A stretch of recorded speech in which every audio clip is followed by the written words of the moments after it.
ընդհանրապես սիմվոլիկ օր է, որովհետև որևէ մեկին պարտադրված չէ, որ 100 օր հետո ինքը պետք է հաշվետվություն տա, բայց քանի որ դա ավանդույթ է, ընդունենք, որ Հայաստանի Հանրապետության վարչապետ Նիկոլ Փաշինյանը որոշել է, որ ժողովրդի առաջ հաշվետվությունը տալու է ուրեմն այդ տարբերակով, միակ խնդիրը այն է, որ ես չեմ կարծում, որ բոլոր այդտեղ կանգնած մի քանի հազար հոգին կամ մի քանի տասնյակ հազար հոգին հնարավորություն կունենան իրենց մոտ առաջացած հարցերը տալ Հայաստանի Հանրապետության վարչապետին ու ստանալ իրենց պատասխանները։ Այսինքն դա լինելու է հերթական հանրահավաք, որտեղ մարդիկ ասելու են իրենց տեսակետները, իրենց պատկերացումները Հայաստանի անցած 100 օրերի եւ գալիք օրերի մասին։ Դա իրանց իրավունքն է, որևէ մեկը դրա հետ կապված իրավունք չունի դժգոհ կամ գոհ լինել, դա իրենց նախընտրությունն է եւ Աստված տա, որ մենք լսենք բաներ, որոնք իսկապես կբնութագրեն ոչ թե անցած 100 օրը, որտեղ սիրո եւ համերաշխության նշույլ անգամ չկար, այլ կլսենք բաներ, որոնք կմատնանշեն, թե գոնե դրանից հետո ոչ սիրո եւ ոչ համերաշխության 100 օրերից հետո արդյոք լինելու են սիրո եւ համերաշխության հետագա օրեր։ Սա կանչափ կարեւոր է, որտեղ այնինչ տեղի է ունենում աշխարհաքաղաքական գործընթացներում, այնինչ տեղի է ունենում մեր տարածաշրջանում եւ այնինչ տեղի է ունենում Հայաստանի Հանրապետությունում, ոչ միայն համահունչ չեն, այլ դրանք բոլորը այնինչ տեղի ունենում մեզանից դուրս ուղղված են Հայաստանի դեմ, ես կարող եմ միանշանակ ասել, հետևելով գործընթացներին եւ զարմանալիորեն այնինչ տեղի է ունենում Հայաստանի ներսում, նույնպես ուղղված է Հայաստանի դեմ։ Կամ սա չեն նկատում, կամ չնկատելու են տալիս, կամ չեն հասկանում։ Եվ հավատացեք, որ այս վերջի օրերին տեղի ունեցած դեպքերից հետո ակամայից սկսում ես մտածել, արժե արդյոք ընդհանրապես հանդես գալ որևէ հայտարարությամբ, արժե ասել արդյոք քննադատական խոսքեր, արժե արդյոք ներկայացնել այն իրական վիճակը, որ տիրում է մեր տարածաշրջանում ու աշխարհում, եւ արժե արդյոք ներկայացնել այն ինչ տեղի ունենում Հայաստանում, որտեղ դրա ընկալման որևէ հեռանկար, դրա ընկալման որևէ նշույլ Հայաստանում չի երևում։ Պատկերացրեք, որ երեք ես առաջին AM կայքում հարցազրույց էի տալիս, թե ինչու է հնարավոր, որ Հայաստանում տեղի ունենա քաղաքացիական պատերազմ։ Եվ երբ որ երեկոյան նայում էինք ուրեմն դիտումների քանակը եւ կոմենտները, այդ արձագանքները,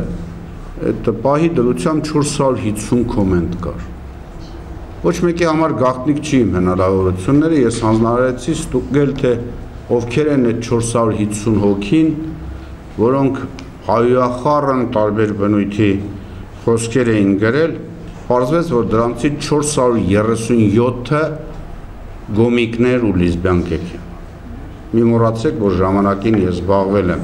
այդ խավի ուսումնասիրությամբ, ուրեմն 450-ից 437-ը գոմիկներ ու լեսբիյանքեր են։ 11 շատ պարզ, նույնիսկ եմ կրկնում, մի մոռացեք, լինելով նախագահի ազգային անվտանգության հարցերով խորհրդական, մի մոռացեք այդ ցուցակները ժամանակին, որ կազմվում էին, դրանք փոխանցվել են ինձ, մի մոռացեք, որ դրա ստուգման բոլոր հնարավորությունները այսօր Հայաստանում կան, քանի որ այդ մարդիկ առանձնապես չեն էլ թաքցնում իրանցով լինելը,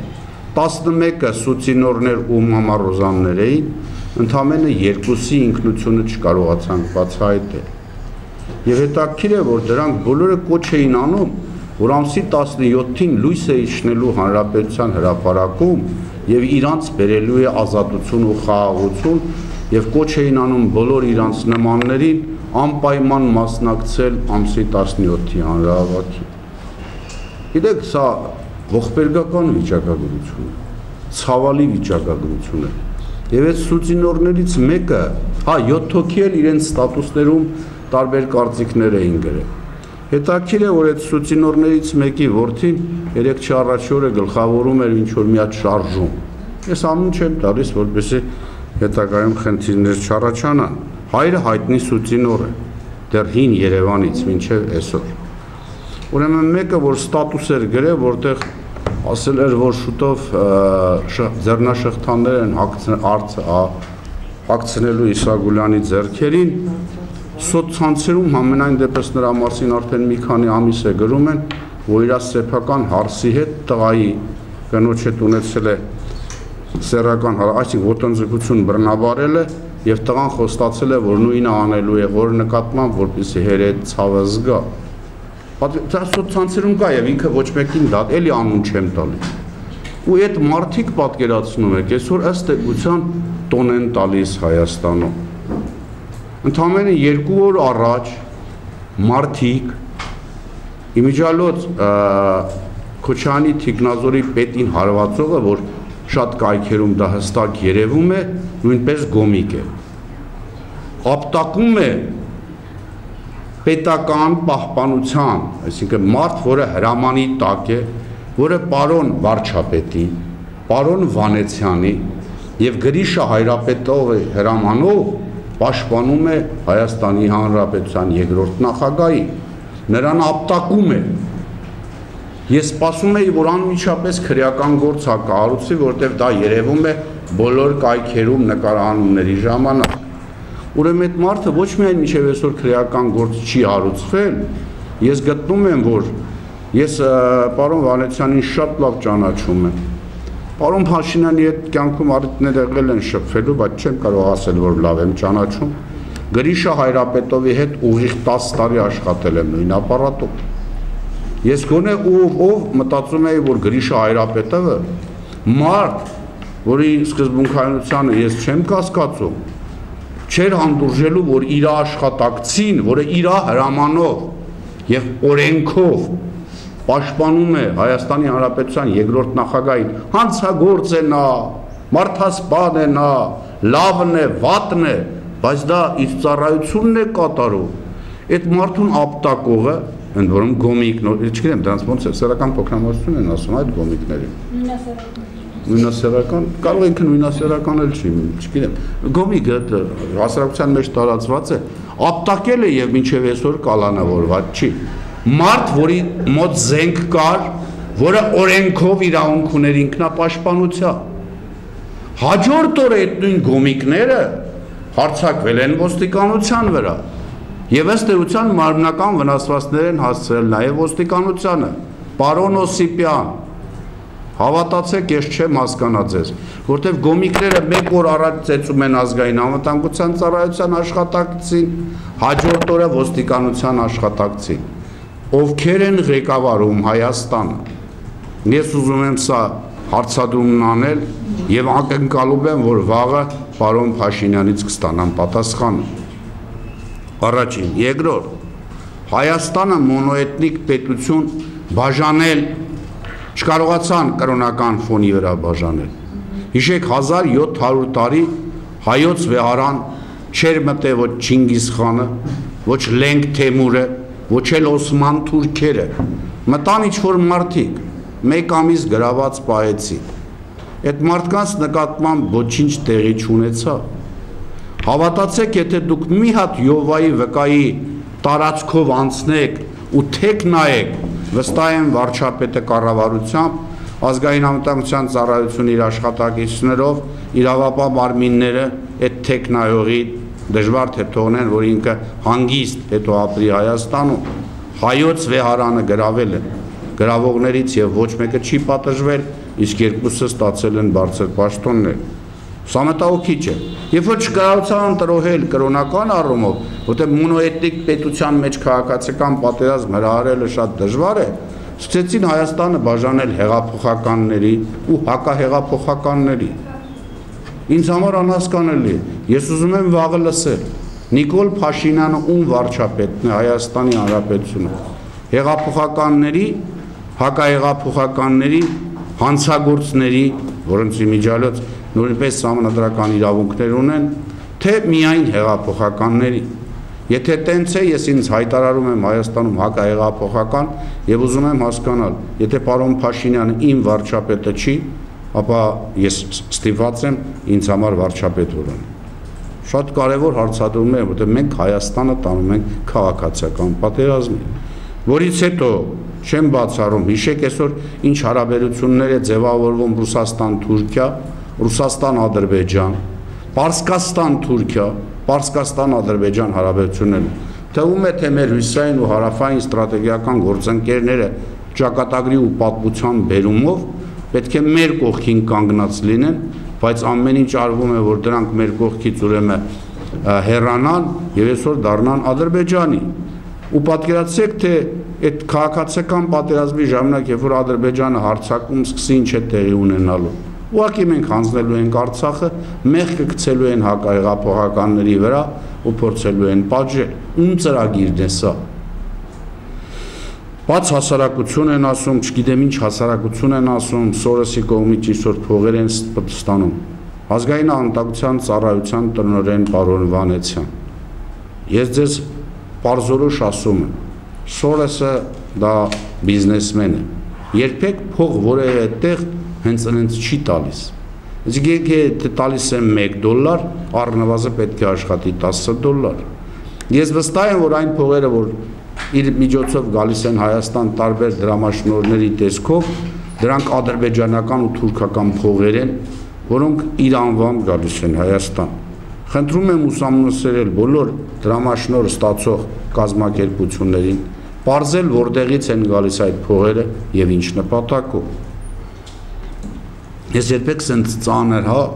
վատատեսական ելույթ չեմ ունեցել, բայց տեսնում եմ, թե ինչ է տեղի ունենում։ Ես տեսնում եմ, թե ուր են տանում Հայաստանի Հանրապետությունը, եւ ես չեմ կարող անտարբեր լինել, որտեղ եթե շատերը Արցախյան շարժմանը մասնակցել են 88-89, ես 85 թվականից, երբ որ առաջին անգամ Իգոր Միրոդյանի հետ ժամանեցինք Արցախ, այն ժամանակ Լղին։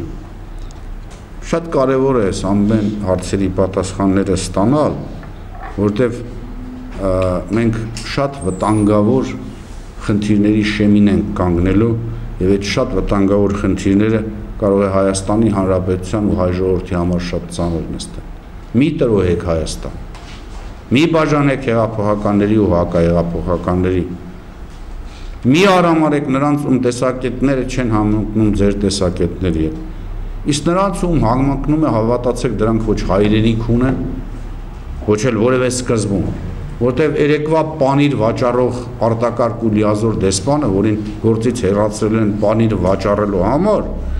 հայտարարում է, որ այսօր Հայաստանի վարկանիշը բարձրացել է, որտեղ Քոչարյանին ձերբակալել են։ Որտեղ է հարցում անցկացրել։ Հա, Ադրբեջանում բարձրացել է, Թուրքիայում բարձրացել է, Պակիստանում բարձրացել է, Սաուդյան Արաբիան, որոնք իմիջիայլոց Հայաստանի անկախությունը ինչ է որոշ չեն ճանաչել։ Բայց այդ որտեղ են հարցում անցկացրել եւ հայտարարում են, որ Հայաստանի վարկը բարձրացել։ Դոկտոր գիտությունների դոկտորներ նստում են ուրեմն ուղիղ եթեր եւ սկսում են հայտարարել բաներ, օրինակ Ստեփան Գրիգորյան, հա, այս մարդ կա, որ իմ հետ падգամավոր է եղել, որը երբ որ դարձավ Գերագույն խորհրդի падգամավոր, հայերեն չգիտեր։ Ինքը մեղք չուներ իհարկե, հերը զինվորական էր եղել, սահմանապահ զորքերի, մայրը չգիտեմ ճիշտ ասած ազգությամբ ինչ է, բայց այդ մարդը, որը այդ օրերին ամեն ինչ անում էր, որ փախչեր Մոսկվա եւ հայտարարում էր, չգիտեմ եւ ինչ էլի, անկարծ հայտարարում էր, ոնց կարող է որևէ պաշտպան, մի քիչ առաջ ստեղ նստած էր Հայկ Ալումյանը, կարող է պաշտպանել Ռոբերտ Քոչարյանի։ Հասկանում եք, սա ասում է падգամավոր, որը օրենքներ է իբրև թե գրել ու ստորագրել։ Լավ, մենք ուր ենք գնում եւ ինչ ենք ուզում։ Կարող ենք արդյոք ձևակերպել այն ամեն ինչ մենք ուզում ենք ու ցանկանում ենք այս երկիրը տանել։ Ցանկացած մարդ իրավունք ունի պաշտպանության։ Ես չգիտեմ այդ շոուն ինչու կազմակերպվեց։ Ես մինչև այսօր մտածում եմ, որտեվ եթե Մանվել Գրիգորյանը այդ մեղքերի մեջ մեղսակից էր, գիտեք կարելի էր մտնել Մանվելին, հիշեք ինչ արեց Ստալինը Սերգո Օրջոնիգիձեի հետ, ցույց տալ այդ սա, այս ներողություն ինչ որ մեկի բանն եմ, հա, թուղթը դուրել է, անջել է։ ասել Մանվել ջան, նայ դու ինչեր ես արել, դու անցագործ ես։ Բավական էր մեկ փախուշտով ատրճանակը թողնելու դուրս գալ, մինչև դուրս գալը Մանվելը գիտեր թե ինչ պիտի անի։ Սպայի արժանապատ։ Դուք ես ինչեր եք անում։ Ես դաժան բան եմ ասում, հա, գուցե անընդունելի շատերի համար, բայց սպաները ազգային հերոսների նկատմամբ ուրիշ կերպ են վարում։ Ասում են օրինակ այդ ստուգումների ժամանակ հայտնաբերել են նաև մատյա, որտեղ գրված է եղել թե ինչ ապրանքից ինչ է եղել։ Ու դրանք մեկին մեկ համընկել են մեկը մյուսին։ Պասպեք արջերին է կերակրել դրանցով։ Ցույց տվեք մեր բացած բանկա, որով արջ են կերակրել։ Արջը որ ուտում է, բանկեկը ճմրտում է, դա ցույց տայինք։ Չէ՞ որ այդ օրերին ես Ղարաբաղ եմ եղել, այդ ապրանքից անխտիր քանակությամբ կար։ Եվ քանի որ 15 օր իրան շուտ ուղարկեցին տուն, ասում են որ շատ-շատերին երկրապահներին ասել են որ ձեր այդ մի երկու շաբաթվա ուրեմն պահեստավորված ապրանք տարեք, որ Աստված մի արած եթե մոտ օրերս նորից կրկնվի, դուք գալուց արելևս անհրաժեշտություն չլի որ ձեզ ապրանքներ տան։ Մեծ ստուգեի, գուցե դրան են վերաբերում։ Զարմանում եմ Սեյրան Սարոյանի Շմայսի վրա։ Այդքան շուտ հայքը դարձավ Տուշենկա, հա։ Այդ տղաները ոնց են հանկարծ իրանց ընկերոջը հաջորդ իսկ օրը ուրանում։ Հայ իրականության մեջ սա անկալելի երևույթ է, սա անընդունելի երևույթ է։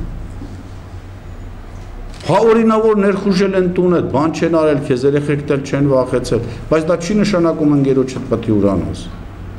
Սեյրան, դուք դե ասեիր ինձ էլ տարեք Մանվելի հետ նստացրեք, որտեվ եթե ինքը դա արել է ու ես չգիտեմ, ուրեմն ես էլ եմ մեղավոր։ Ես այդ օրերին ինձ շատ սիրելի մարդկանցից հրաժարվել եմ, գիտեք ինչի համար, որ իրանց սոցցանցերում Տուշոնկա էին դրել վրեն Մանվելը իմ հետ պատերիմ չի եղել, բացի 89-94 թվականը, հա, որ միասին պատերազմում շատ հանդիպել ենք, իմ հետ մտերիմ չի եղել, այդ մեքենաներն է ցույց տալու, նայեք ովքեր են դրանք նվերներ տվել իրան։ Մանվելին մենք տենց դարձեցինք, Մանվելի ինքը չդարձավ։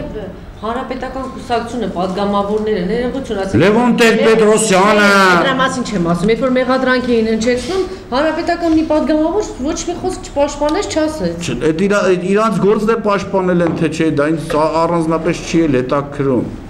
Ես իմ դիրքորոշումը ունեմ եւ իմ տեսակետները ամենևին հանրապետականի տեսակետները մի մարդ չի հայտնի։ Լևոն Տեր-Պետրոսյանը, բայց չէ որ ինքն 2008 թվականին Մանվել Գագի գոռացողը ով էր։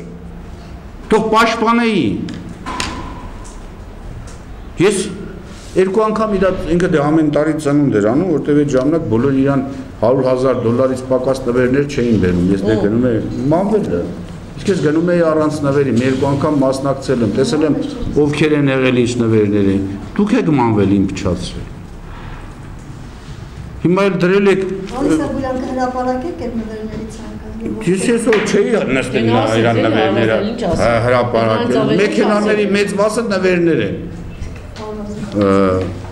Շատ-շատերը կային, որոնք մեծ սիրով էին դա տանում այդ նվերները։ Հասկանում եք սա Մանվելի իմ ընկերը չի եղել։ Ես իր հետ շատ մեծ տարաձայնություններ եմ ունեցել։ Բայց այս օրերին իմ հարկ եմ համար, որտեվ գոնե 89-94 թվականին այդ մարտի դաշտերում տեսել է։ Վատ եմ զգում, որ մենք մեր հերոսներին այդ նշանակում ինչ որ նպատակ ենք հետ։ Տեսեք ինչ է տեղի ունենում։ Իմանալով, որ ընտանիքում, մեր հայկական ավանդական ընտանիքում հայրը մեծ դերակատարություն ունի, չէ՞։ Հայրը կարող է աղջկա անունով փող գցել բանկ, կնոջ անունով, կինն ու աղջիկը կարող է չիմանալ այդ ինչ փող է ինչ։ Հիմա ինչ են անում։ Հերիք չի կանանց ու աղջիկների նկատմամբ քրեական գործ են արում ու հետախուզում են հայտարարում։ Լավ, դուք հայկական ընտանիքի անդամ չեք արել։ Իրանց կալանավորեք, ինչ ուզում եք արեք, կանանց ու աղջիկների հետ ինչ գործ ունեք։ Մարդ են սպանել, ինչ են արել։ Ուրեմն դուք չգիտեք, որ կապ չունի ով է։ Այդ աղջիկը կարող է չգիտել, որ իր անունով փող են դրել բանկ։ Ես ինչ եք անում հայկական ընտանիքների հետ։ Որևէ արժեք թողել եք մնա։ Պարոն Փաշինյան, այսօր ձեր իրավասության ներքո է կանգնեցնել այս ամեն ինչը։ Հավատացեք, վաղը ձեզ դատելու են նույն հոդվածով, որ դուք այսօր ուրիշին եք վերագրում, եւ փաստեր են բերելու։ Ընդորում օրենքի տառին համապատասխան։ Մի արեք այդ բանը։ Ես կոչ էի արել, չէ, հավաքեք բոլոր ներկա ու նախկին նախագահներին, նստեք ընդհանուր սեղանի շուրջ, քննարկեք այս անցած 30 տարի, վերլուծություններ արեք, ասեք, որ այո, պարոն Տեր-Պետրոսյան, դու ես հարցերում մեղավոր ես, պարոն Քոչարյան ես հարցերում սարսափելի մեղավոր ես, պարոն Սարգսյան, Արկադի Ղուկասյան, Բակո Սահակյան, Փաշինյան, Արմեն Սարգսյան, բայց քանի որ մենք գտնվում ենք այս տարածաշրջանում եւ մարտահրավերները բազմաթիվ են, եկեք այս հարցերում պայմանավորվենք, ոնց ենք անում։ Բայց սիրո ու համերաշխության հեղափոխությունը որտեղ մնաց։ Ես չեմ ասում անմեղներին չդատել, ես չեմ ասում մարտի 1-ի զոհերի մեղավորներին չպատժեք։ Մարազմը հասել է նրան, Արցախում ենք, ես Անժելան Թովմասյան, Վիտալի Բանասանյանը, անունը չեմ տալի, նա ով փորձում էր մեր ներկայացնել, ասում է, ինչ է Իսագուլյան, դու չգիտեիր, Վիտալի, դու չգիտեիր, որ Քոչարյանը մի հատ քարտեզ էր դրել դեմը, խաչեր էր դրել, թե որտեղ որ ժամին ով է կանգնած, ով պետք է դրան գնդակարի։ Այսինքն մարազմը մարդկանց մեջ հասել է Սաշճանի, Անժելան ներկա եղել է։ Եվ որ ես դրան ասում եմ, դասի տղատել ստեղ կանգնած է, ամաչում եմ ես, որ պետք է ասեմ, որ դու մարազմացիկ հիվանդ չես։ Ոնց կարելի է այդ վիճակի հասնել։ Մենք սրբություն կարող է, էլ չթողնենք այս երկրում։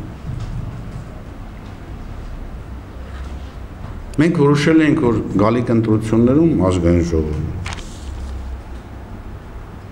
Համենայն դեպս էլի չենք մասնակցելու շատ բարձ պատճառով, որպեսզի օժանդակենք։ Հիմա ազգային անվտանգություն կուսակցությունը, հասկանալով, որ ազգային անվտանգությունը գտնվում է անմխիթար վիճակում, այսօր պաշտոնապես հայտարարում է։ Ազգային անվտանգություն կուսակցությունը մասնակցելու է ազգային ժողովի ընտրություններին արտահերթ, ամենանդիմադիր դիրքերից։ Եվ մենք կատաղի պայքար ենք մղել։ Սա ես պաշտոնապես հայտարարում, որտեղ տեսնում եմ, որ ցավոք սրտի մարդկանց իշխանությունից բացի հայրենիքի, պետության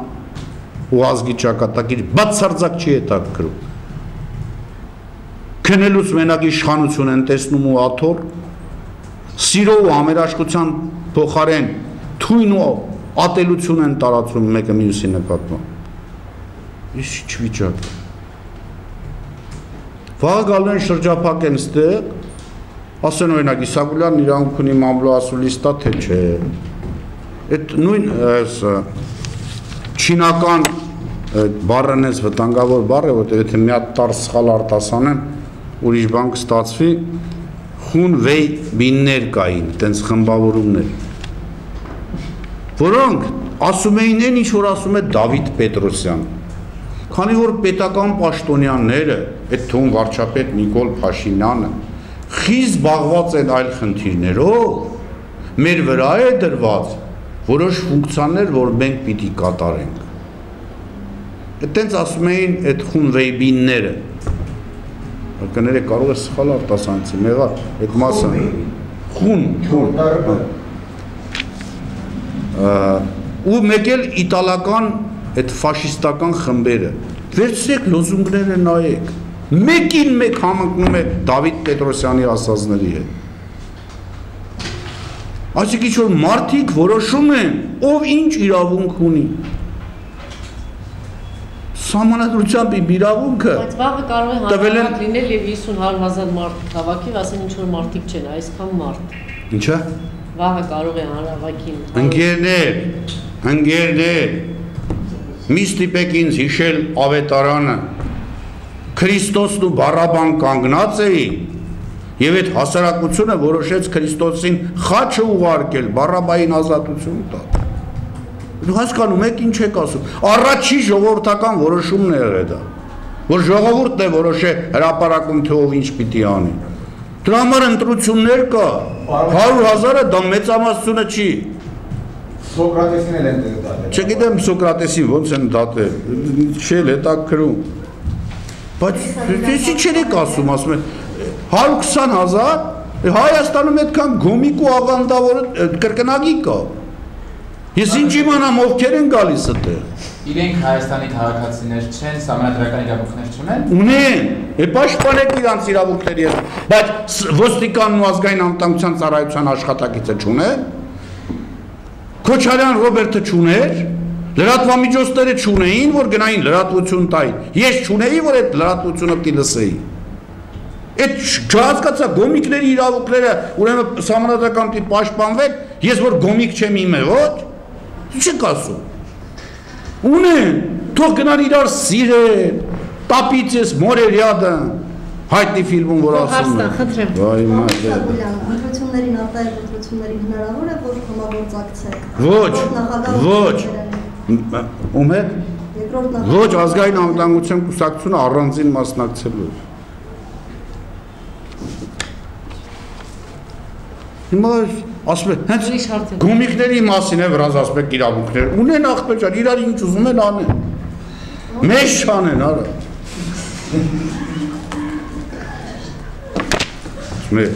Բայց Քոչարյանի իրավունքների մասին չեք խոսում, ինչու քրեական գործ չի հարուցվել այդ դեպքի հետ կապված։ Սաղ լրագրողներից ստիպեցին, որ դուք իրավունք չունեք մամլո ասուլիս վերցնելու։ Անիսա Գուլյան, մեկ ուրիշ հարցել կարելի է, քանի որ խոսեցիք գոմիկների իրավունքներից, սոցիալական ցանցերում գրառումներ հաճախացան այս ընթացքում, որ հատկապես այս ոստիկանության բաժանմունքին հարձակվելուց հետո, որ այդ հասարակության այդ խմբի ներկայացուցիչները իրենց նաև Ռոբերտ Քոչարյանի իշխանության տարիներին էին բավականին լավ զգում եւ իշխանության որոշակի հատվածներում նրանք ստացան բարձրագույն պաշտոններ։ Դուք այդ ժամանակ եթե չեմ սխալվում նախագահական ապարատում Եթե չեք մոռացել այդ ցուցակները ինձ հետ փոխանցվել, լավ էին զգում թե վատ էին զգում չգիտեմ։ Էլի սահմանադրական իրավունքներ ունեին, բայց նրանք իրաց չէին կարող թույլ տալ, այն ինչ թույլ են տալի այսօր։ Այսինքն իրանք համարում են իրանք օրենքներից ու սահմանադրությունից վեր են։ Այն ժամանակ իրանք օրենքներից ու սահմանադրություններից իրանք վեր չէին դարձել։ Բայց այդ ցուցակների մարդկանց նկատմամբ ինչ Ուրեմն ես ձեզ կարող եմ ասել շատ հստակ։ Քոչարյանի ժամանակ դրանց թիվը, որոնց մասին ես պատիվ ունեցել եմ զեկուցելու, համատած այսօրվա վիճակի հետ 1000-ի տարբերություն։ Այսինքն այն ժամանակ դրանք 1000 անգամ ավելի քիչ էին։ Դե որ զգացին զերոնդու է լինել շատացան։ Ինչ չէ, զերոնդու չէր, շատ-շատերը իրանց հետ լավ չէին զգում ու ազատվում էին գործից, չէին ստանում ընդհակառակ ազատվում էին, երբ որ մենք սկսեցինք բացահայտել։